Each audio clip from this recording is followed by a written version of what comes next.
안녕하십니까 전국의 유튜브 구독자 여러분, 아프리카TV 시청자 여러분, 매주 일요일 여러분과 미스테리한 관련 컨텐츠를 진행하는 1호 미스테리 극장 김원입니다.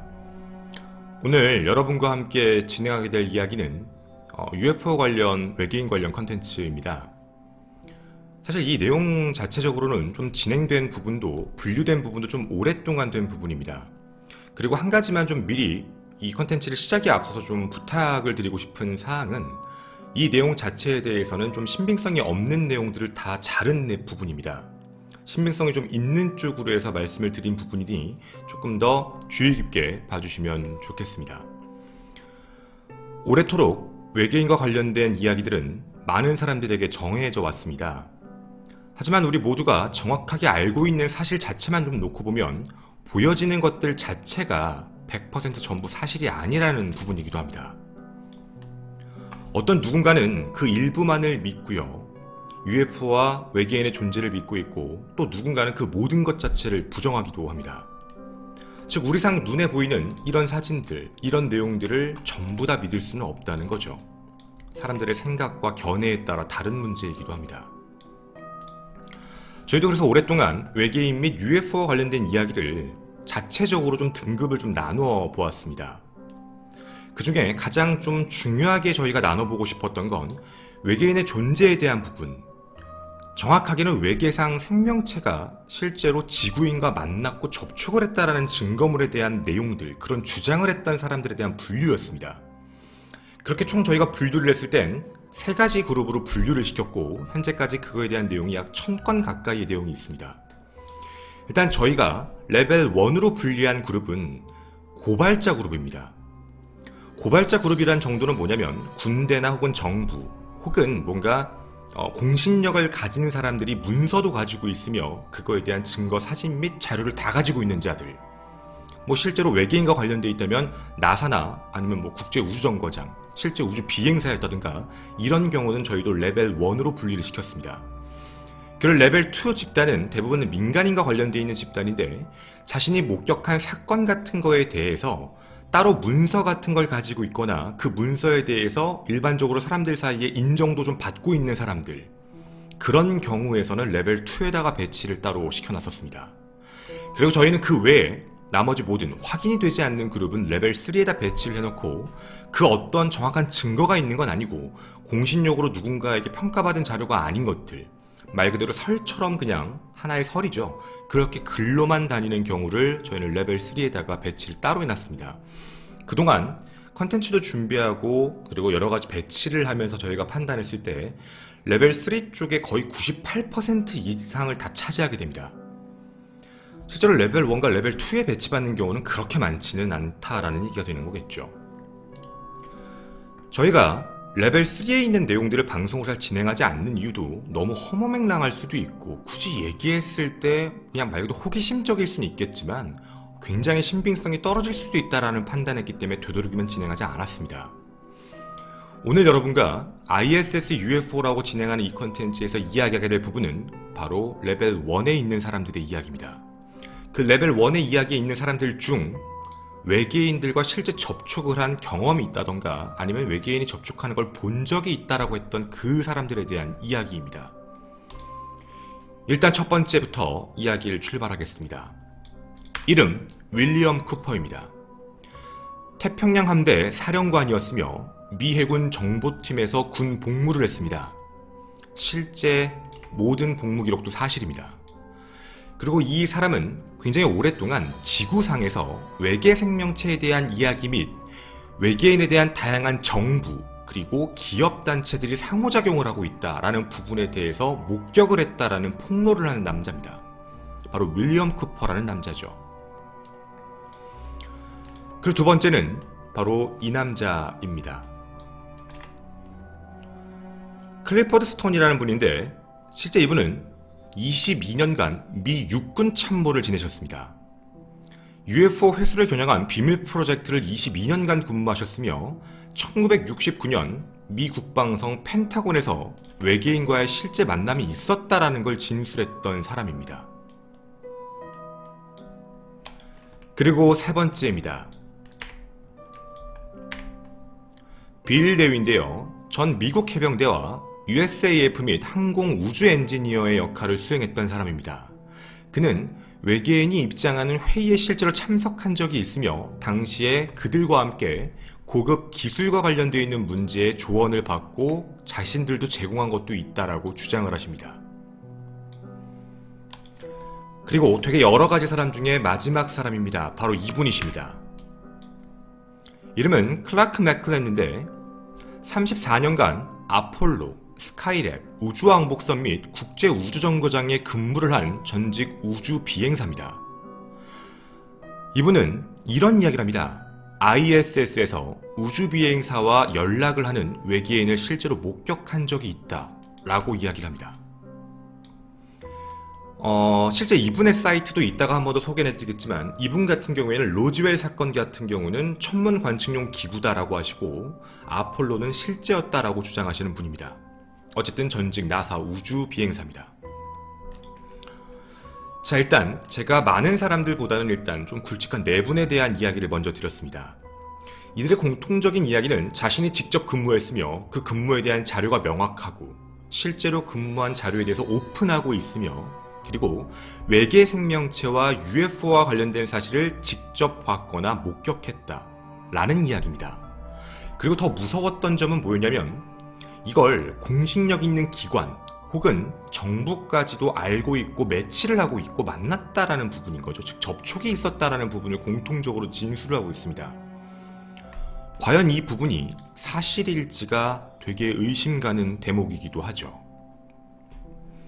만약 지금까지 이 네 가지의 내용이 이 이외에 레벨 1에 들어가 있는 이 모든 내용이 사실이라면 궁금한 게 한 가지가 있습니다. 그럼 도대체 이들은 다 어디서 만나고 있을까? 그리고 어디서 이야기를 할까에 대한 부분이죠. 저희들 레벨 1에 배치받으신 분들의 대부분의 진술들 보게 되면 만나는 곳이 바로 이곳이라고 합니다. 펜타곤입니다. 미 국방성 펜타곤에서 실제로 만나게 되어 있고 펜타곤 내 혹은 아니면 특정 비밀지역 나와 있는 말에서는 51구역 얘기도 있었으며 자신도 어디 있는지 모르는 구간도 있었다. 자신의 등급 보안상 알 수 없는 상태의 위치였다라고 하시는 분들도 있었습니다. 근데 이런 내용들은 다 지구상입니다. 지구 내에서 있는 거죠. 근데 우리에게 되게 눈에 띄는 공간도 하나 존재했습니다. 레벨 1 기록상 총 3건 등장하고 있는 건데 다 전직 우주비행사가 했던 얘기입니다. 방금도 말씀을 드렸지만 클라크 맥클랜드가 이야기했던 바로 공간, 우주와 지구인과 외계인이 실제로 만나는 공간이 ISS다라는 부분입니다. 즉 국제우주정거장입니다. 여러분들은 혹시 국제우주정거장에서 알고 계신지 모르겠습니다. 실제 국제우주정거장은 축구장만한 엄청난 크기를 자랑합니다. 구조물 자체도요, 여기 밑에서 지구에서 만들어서 쏘아 올린 게 아니라 고도 300~400km의 위에 있는데 지구 궤도 쪽에서 직접 위로 올라가 조립을 해서 그동안 만들었던 겁니다. 이걸 위해 그동안 소유주나 아니면 프로그레스 같은 유인 혹은 무인 화물선들이 수십 차례 지구에서 왔다 갔다 하면서 그 위에서 되게 여러 국가들, 미국을 주축으로 해 유럽 및 러시아, 일본, 캐나다 이런 국가들이 함께 오랫동안 착수해서 그동안 만들어왔던 우주정거장이기도 합니다. 바로 어떻게 보면 지구상에서 보게 되면 여러 국가의 수건처럼 함께 만든 되게 상징적 구조물입니다. 그래서 우리에게도 그냥 ISS는 무언가 그런 관측도 하고 조사도 하고 어떻게 보면 전 세계가 함께 움직이는 거기 때문에 되게 상징적인 의미다라고 판단하지만 지금 이들이 얘기하는 건 이 안에서 이걸 만든 이유 중에 하나가 외계인과의 접촉 장소를 만들기 위함이다라는 부분으로 주장을 하는 부분이죠. 물론 여기까지의 내용은 되게 허무맹랑하고 사실 믿기가 어렵습니다. 우주비행사 출신 모두가 다 외계인을 봤다라고 주장하는 것도 아니고 그중 일부가 그랬던 문제이기도 하며 그리고 더불어 이들은 이런 주장을 하고 난 뒤에 강연 혹은 책을 쓰면서 어떻게 보면 사업활동을 했다라는 문제도 분명히 있거든요. 그런데 여러분 혹시 아십니까? 지금으로부터 4년 전에 되게 이상한 영상이 한번 유출됐다는 걸 알고 계신지가 궁금합니다. 지금부터 여러분과 그때 당시의 영상을 함께 보도록 하겠습니다. 때는 2014년입니다. 1월 29일에 발생한 그때의 영상을 보여드리도록 하겠습니다. 바로 이 영상입니다. 지금 이 영상은 나사에서 ISS 라이브로 카메라 피드 전송 영상 자체입니다. 당시 라이브로 스트림으로 전송되고 있었던 거고 일반인들도 쉽게 볼 수 있었던 거죠. 지금 현재도 있습니다. 라이브 카메라로서요, 모든 피드가 기록되고 있었는데 2014년 1월 29일 사용자 스트릿캡이라는 사람이 유튜브에 업로드 영상을 하나 올리게 됩니다.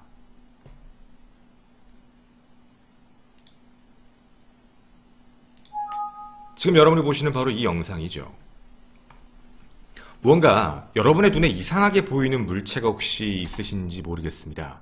어두워질 때와 밝아질 때의 차이를 봐주셨으면 좋겠습니다. 어두운 부분이 지나가 빛이 들어오게 되면 ISS 근처에 무언가 이상한 게 하나 붙어 있습니다. 뭔가 이상한 물체가 보인다라는 이야기죠. 당시에 이 영상을 올리게 되고 이 영상에 대해 신빙성이 있다라고 판단했던 데일리의 스캇 기자도 이 부분에 대해서 자신도 분명히 100% 잡힌 리얼 상황이었으며 주작도 하나도 없었다. 나는 이 사람과 2년간 이 연구를 함께했고 다른 사람을 절대로 속이지 않았다 라고 주장을 하게 됩니다. 분명 ISS에 붙어있는 물체 중 이런 물체가 붙어있을 확률은 당연히 없습니다. 처음엔 1분짜리 영상을 올렸는데 나중에 사람들이 이거에 대해서 좀 긴 영상을 보여달라 라고 얘기해 이게 2분 25초짜리 풀버전 영상입니다. 이렇게 해서 여러분이 보시는 영상이 계속적으로 지속이 되고 있는데요. 그림자의 위치를 보셔도 이건 어떠한 조작도 없는 상황입니다. 그런데 바로 어느 그 순간입니다. 원래 이런 경우가 실제로는 많이 없는데 화면이 전환됩니다. 즉 블루스크린입니다. 자, 분명 당시에 보였던 모습에선 이렇게 얘기가 나옵니다. 우리 앞에 ISS 선체에 무언가 도킹된 것처럼 보이는 길고 밝은 약간 노란색의 이상한 물체가 보인다. 그 자체를 뭔가 숨기려고 하거나 부분적으로 감출 의도를 처음에 못 봤다. 왜냐면 너무 짧게 잠깐 유출된 거죠. ISS의 외계인과 우주비행사가 실제로 이걸 알고 있지 않으면 어떻게 여기에 도킹된 거를 다른 사람들, 우주비행사가 모르면 말이 안 되는 문제인 거죠. 따라서 외계인과 나사는 이곳에서 회의를 가졌다라는 결론을 도출한다라고 얘기를 합니다. 그리고 이것이 그들이 가지고 있는 내용 중 극히 일부 중에 하나다라고 주장을 하는 거죠. 분명 여기에 있는 물체가 우리가 판단했을 때 뭐 일반적인 우주 찌끄러기인지 아닌지 확인해 봐야 되지만 분명 비교 견적이라는 게 나왔습니다. 저희도 UFO 컨텐츠라면서 몇 번씩 말씀드렸던 내용이죠. 비교를 해봐야 된다라는 부분. 크기적으로 봤을 때 실제 사진에 대한 문제입니다. ISS 선체 크기에 비교해 봤을 때 이 물체는 10m가 넘습니다. 꽤 큰 물체가 붙어 있던 상태였던 거죠. 자, 이 내용이 업로드가 되고 사람들 사이에서도 같이 놀랍니다. 그리고 처음엔 조작이라는 얘기가 나왔습니다. 하지만 아까 영상에서 보셨듯이 함께 돌고 있습니다. 지구상에서 나온 것도 빛도 마찬가지 어떠한 조작 흔적까지 보이지 않게 되며 이 영상은 사실로서 판명됩니다. 이 영상이 사실이 되니까 사람들의 의문점은 증폭됐던 거죠. 이 비디오의 끝은 ISS가 블루스크린을 띄웠다라는 문제인 겁니다. 블루스크린이라면 도킹된 UFO의 비디오가 세상에 공개될 거라는 부분 때문에 피드를 잠깐 끊었다 라는 부분으로 더 의심을 증폭하게 만들었던 거죠. 자, 그럼 우리는 여기에 대한 좀 자세한 내용들을 더 봐야 됩니다. 이거에 대해서 연구를 했던 전문가들은 이렇게 이야기를 합니다.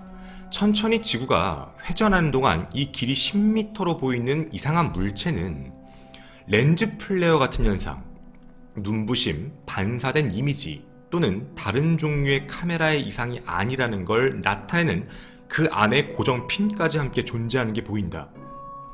즉 이건 정확한 비행체다라는 부분이죠. 이제 어느 정도 신빙성 있는 의심점으로 들어가기 시작을 하게 됐던 겁니다. 그리고 이렇게 말씀을 드려보도록 하겠습니다. 이게 만약에 우주의 찌끄러기 혹은 우주 파편물이었다면 함께 붙어서 움직이면 안 됩니다. 뭔가 우주 파편물이 ISS를 때리거나 해서 고장이 나거나 파괴가 되는 것도 분명히 문제이기 때문에 이런 게 쉽게 나올 수 있는 상황은 절대로 아니거든요. 다만 분명히 영상에서 봐도 함께 같이 붙어서 움직이고 있다는 부분입니다. 누군가는 이런 주장도 합니다. 저게 뭔가 이렇게 비닐 같은 모양 아닐까? 하지만 비닐 같은 모양이라고 하기엔 어떠한 움직임도 없습니다.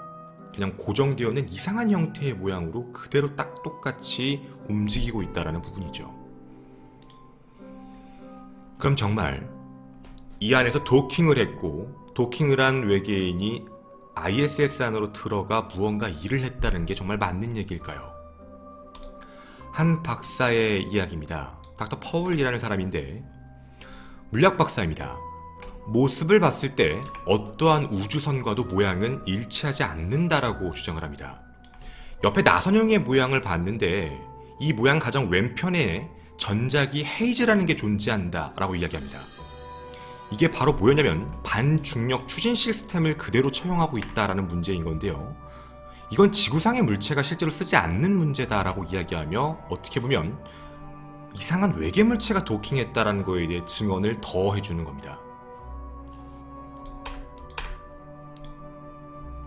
자, 그러면 우리 여기서 같이 궁금한 걸 한번 해봐야 될 것 같습니다. 여러분도 이런 생각이 드실 것 같습니다. 이거 정말 도킹 위치 맞을까요?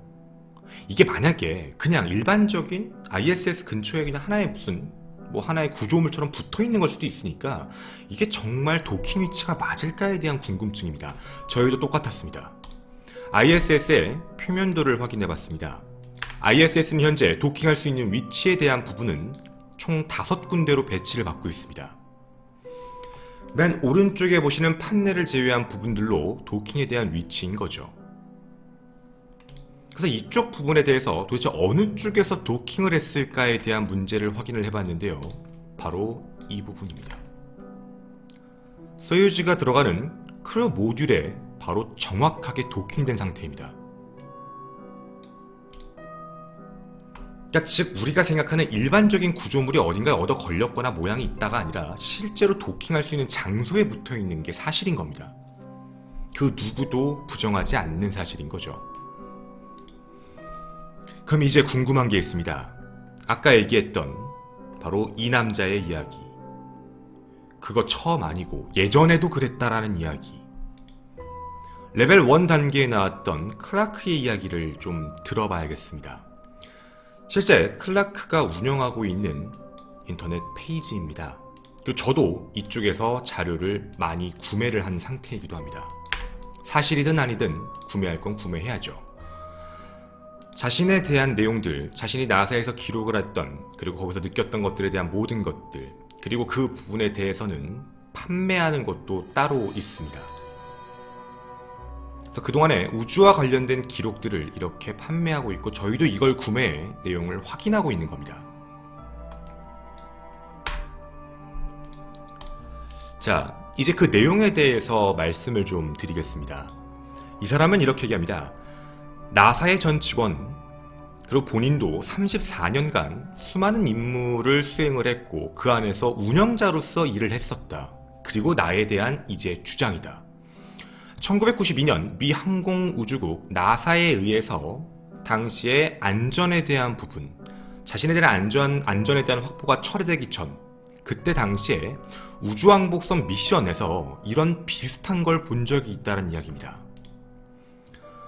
당시 우주왕복선 함대의 우주 비행사였던 남자였습니다. 당시 우주를 실제로 조종했던 남자인 거죠. 이 남자가 당시에 케네디 우주센터에서 근무하고 있었을 때의 이야기를 하게 됩니다. LCC입니다. 27인치 비디오 모니터에서 약 8에서 9피트 정도 되는, 한 10m 정도입니다. 10m 좀 넘는 건데 그 정도 되는 이상한 비행물체가 ISS에 붙어있는 걸 확인하게 됩니다. 그리고 이건 우주왕복선, 당시의 우주왕복선이었던 페이로드 베이에 대해서 똑바로 선체로 같이 붙어 있었고 그때 당시에 미 항공우주국 나사의 우주비행사 2명도 그 안에 근무를 하면서 이번에 대해서 알고 있다라고 얘기를 했다고 합니다. 자신도 놀래서 물어본 거죠. 이거 무슨 상황이냐라고 물어봤을 때 당시에 메인 엔진 포드 뒤쪽에서 정확하게 붙어 있는 걸 확인했었고 당시 1분 7초 동안 이걸 관찰을 했다고 합니다. 내가 그때 당시 지켜본 걸 모든 걸 암기하기 위해 표준 동부시 및 그리고 별의 위치까지 전부 다 외워놓은 상태로 구도를 다 외운 상태였던 거죠. 그리고 그 이후에 이 기록이 실제 당시의 ISS 기록과 일치합니다. 어디에 있었고 몇 시에 어느 별 위치에 있었다라는 것, 즉 신빙성이 정확했던 부분이죠. 당시에 1분 7초간 이 모니터를 확인하면서 얘기를 하고 있었을 때 갑자기 뒤에 블루 스크린이 뜨고 금지가 됐던 겁니다. 영상을 못 본 거죠. 또한 이 남자는 이런 주장을 합니다. 당시에 그걸 본 게 나 혼자만은 아니었다. 당시 LCC의 또 다른 직원도 이걸 봤다. 그때 당시 내 직원 친구 한 명도 그걸 연락을 해서 너 혹시 봤어? 야 거기 되게 이상하게 한 8에서 9피트 맞지? 나도 이상한 게 있어서 그걸 봤는데 말을 안 해주고 사라졌다라고 이야기를 하게 됩니다. 그리고 이거에 대한 기록 보고서가 올라갔는데 이 기록 보고서는 나사에서 보관하지 않고 곧바로 국방부 펜타곤의 탑시크릿 즉 TS로 분리가 됐다고 합니다. 그리고 그 이후에 자신들도 보안 등급상의 문제로 더 이상 열람을 할 수 없는 상황이 됐던 거죠. 자, 이 남자는 당시 우주비행사로서 나사에서 일을 했던 사람인데 지금 말씀드린 그 사건을 계기로 UFO는 실제로 존재하고 외계인도 존재한다라는 걸 생각을 했던 겁니다. 그리고 1992년 은퇴를 따로 하게 됐던 거죠.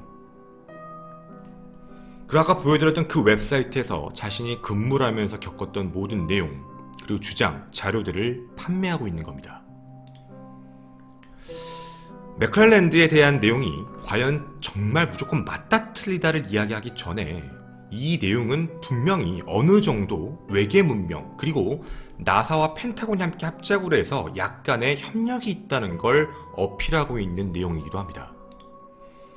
물론 믿고 안 믿고는 장담할 수 없죠. 하지만 한 가지 문제는 있습니다. 이게 정말 맞다고 해서 맥클렐랜드가 방금 여러분과 제가 같이 봤던 이 영상을 인정한 건 아닙니다.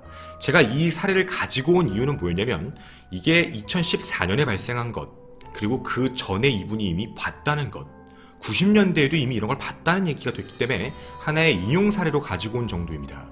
즉 이분은 이 영상을 인정한 적은 따로 없습니다. 자, 그러면 한 생각을 좀 더 해보겠습니다. 정확한 도킹 위치까지 그리고 블루 스크린을 띄웠으며 그 이후에 나사는 어떠한 반박도 제대로 하지 않습니다. 한번 질문이 있었을 때 USAFA 우주사령관에 있었던 사람이 한번 얘기를 했던 적이 있습니다. 이거 우주 파편이에요. 이걸 보고 파편이라고 진술을 한 거죠. 근데 이 우주 파편이라고 얘기하는 게 더 신빙성이 안 맞습니다. ISS는 궤도를 함부로 바꿀 수 없습니다. ISS 자체가 워낙 거대하고 도는 궤도가 일정하기 때문에 무슨 파편이 온다고 궤도를 한 번에 확 바꿀 수 있는 확률이 없습니다. 더불어 ISS 근처로 들어오는 궤도상의 모든 파편은 제거해 놓은 상태이기 때문에 없는 상태인 거죠. 그런 상태이기 때문에 이거를 대처를 이런 식으로 했다? 파편물이다? 더불어 파편물이 함께 움직였다. 그리고 도킹 자리에 붙어서 신빙성 자체가 거의 없는 말을 너무 쉽게 내뱉었다는 얘기로 음모를 믿는 사람들에게는 어떻게 보면 더 하나의 이제 쉴드가 됐던 부분인 거죠. 이게 증거물이다라고 얘기하며 이야기가 커지게 됐던 겁니다. 궁금했습니다. 사실 정말 이게 사실일까에 대한 문제였거든요. 지금까지에 대한 내용들은 신빙성 있는 사람들에 대한 이야기 그리고 영상물을 두 개를 겹쳐서 여러분에게 보여드린 겁니다.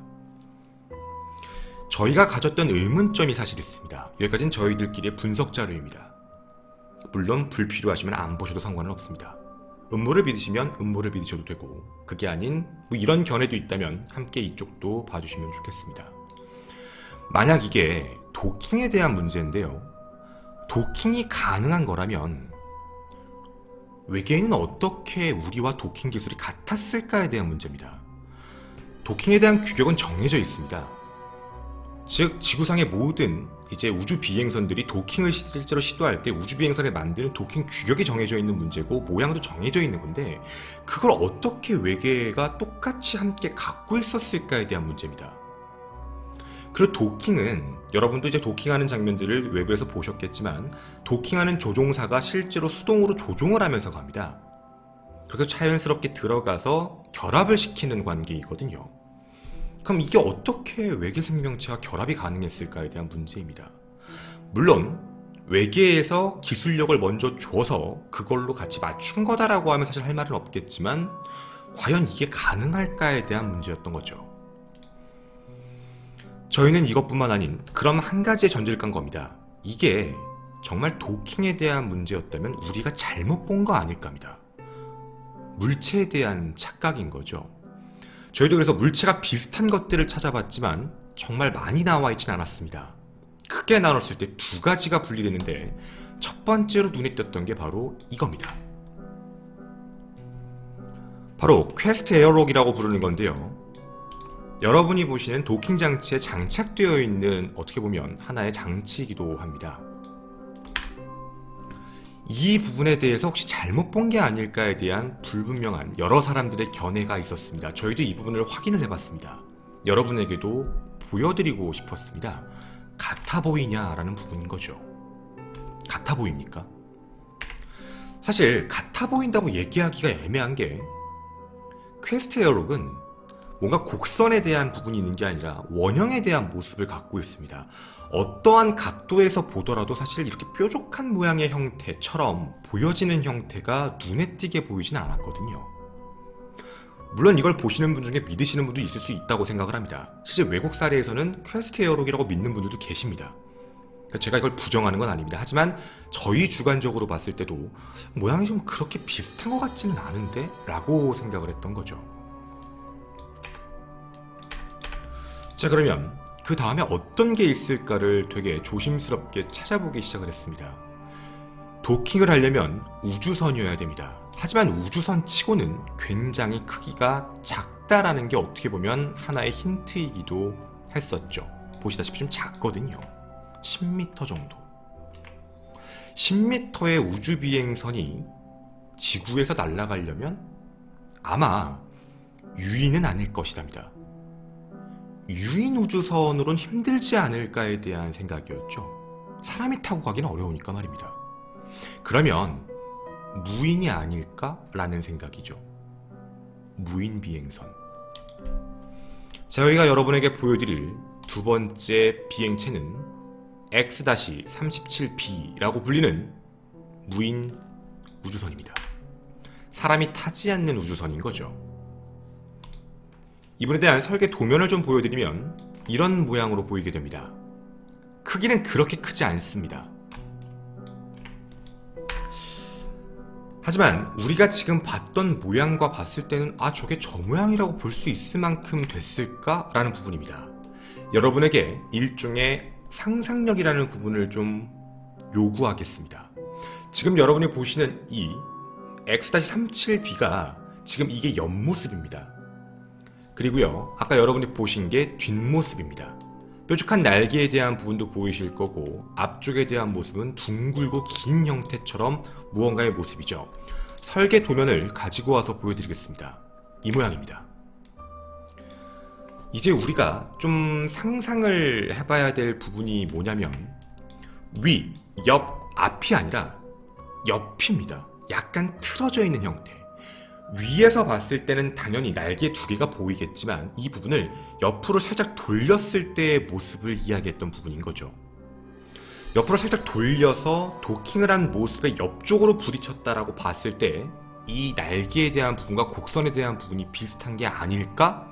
물론 상상력에 대한 문제인 겁니다. 밑에 쪽에 약간의 날개가 있는 것 같고 그리고 그림자적으로 봤을 때도 약간의 뭔가 뾰족한 부분도 있는 것 같고 길이는 똑같이 약 10m 정도의 길이를 떼고 있는 이 부분인 겁니다. 저희가 찾는 선에서는 무인 우주선이면 이 정도일 확률이 가장 크지 않을까 정도였던 거죠. 자, 여러분에게 마지막으로 다시 한번 그 영상을 보여드리도록 하겠습니다. 여러분이 보시는 이 영상에서 과연 이 모습에 나올 수도 있을까라는 부분이기도 합니다. 저는 이루 밀스테리 극장의 김원희였습니다. 감사합니다.